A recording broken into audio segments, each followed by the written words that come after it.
Hey everyone, it is late at night and I am Norman. This just arrived today. It is the Hamilton Boulton. I actually sold the Longines Dolce Vita to buy this watch because when I saw the two watches side by side, this actually outshined the Longines. This watch is so elegant and beautiful looking. And tonight, we're going to review it.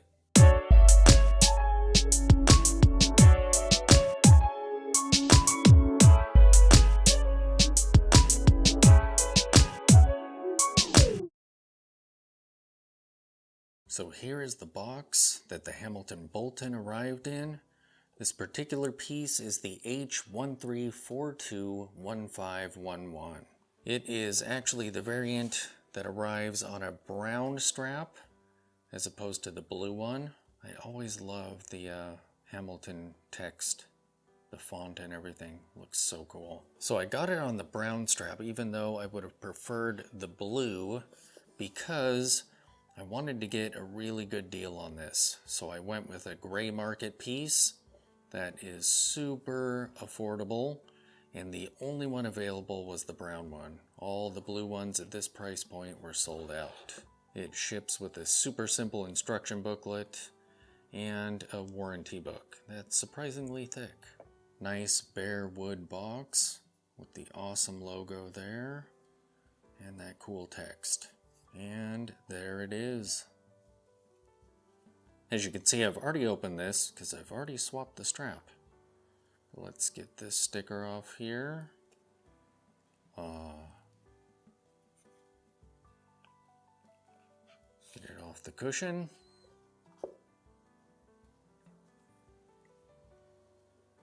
Remove the sticker off the back. And there is the beautiful Boulton. This is the strap that it came on, and I personally do not care for that shade of brown, but I might try this on some other watch. Just not this one.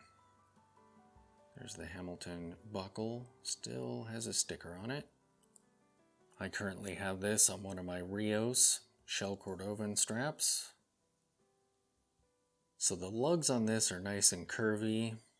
In fact, if you look at this watch, there pretty much isn't any straight lines on it anywhere, which is pretty cool. It just really makes it look elegant. 18mm lugs, which is nice. The Dolce Vita had 19. Odd lug widths. Looking at the crown, we see it has the logo there. Double knurling on it. Even though you're only going to be using it to set the time because this is actually a quartz piece. Looking at the case back, absolutely mirrored. And look at that, how it curves to fit your wrist. Even the case back is in a straight line. Oh, but wait, I did find, here we go, there's a straight line on the top and bottom there. So this case back is held on by screws. It's a dress piece, so it's not terribly water resistant, but that's fine.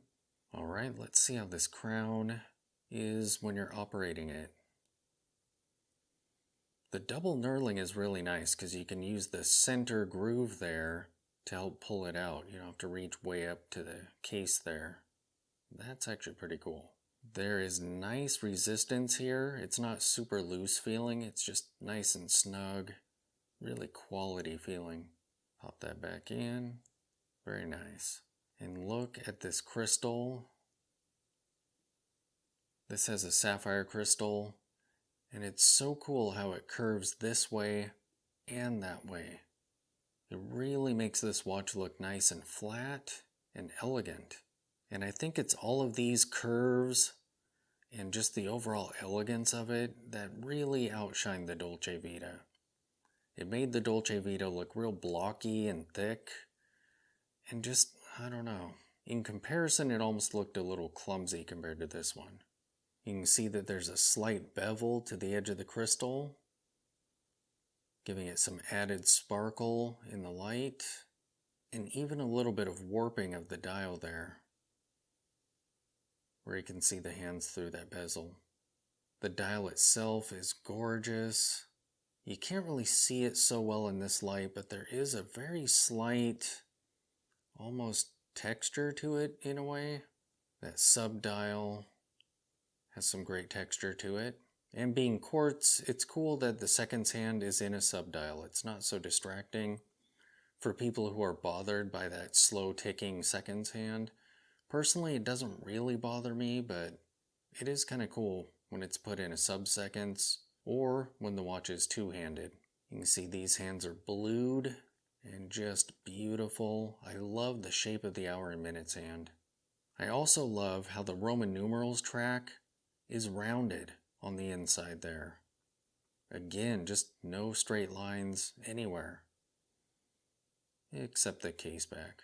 And since I love their logo and their font, it's so great to see just that on the dial.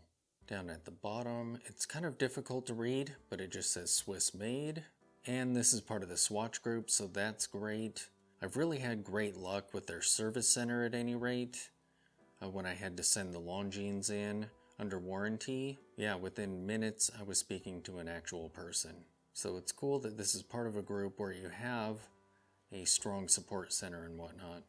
As for the specifications on this watch, the case size is 27.3 millimeters. The lug to lug is 41 millimeters.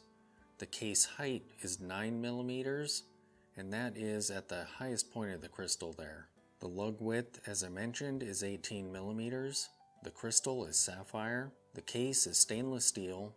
It has 50 meters of water resistance. The movement inside this watch is an ETA 980.163. Again, it's a quartz movement. It has 15 joules, and it takes the very commonplace Renata 379 battery. And that movement is also found in the Hamilton Jazzmaster quartz watches. So, yeah. Alright, let me take off the pull router. Yes, I am still wearing this amazing watch. I cannot take it off. But we'll take it off here and see what this looks like on the wrist. Here is the Boulton on my 7-inch wrist. And that is just brilliant. I do not regret swapping out the Dolce Vita for this. Even though the Dolce Vita is a brilliant watch, don't get me wrong, absolutely amazing, but I just prefer all the curves and how close to the wrist this wears. It's a little bit smaller than the Dolce Vita, and I just find that it has more of a classy vintage vibe to it. That is just absolutely amazing. And this dial kind of changes color depending on how warm or cool the light is. So it'll kind of be cream color in warmer light and really silvery white in cooler light. Just a gorgeous dress watch. So there you have it, the gorgeous Hamilton Boulton. Oh, so beautiful. Thanks for watching.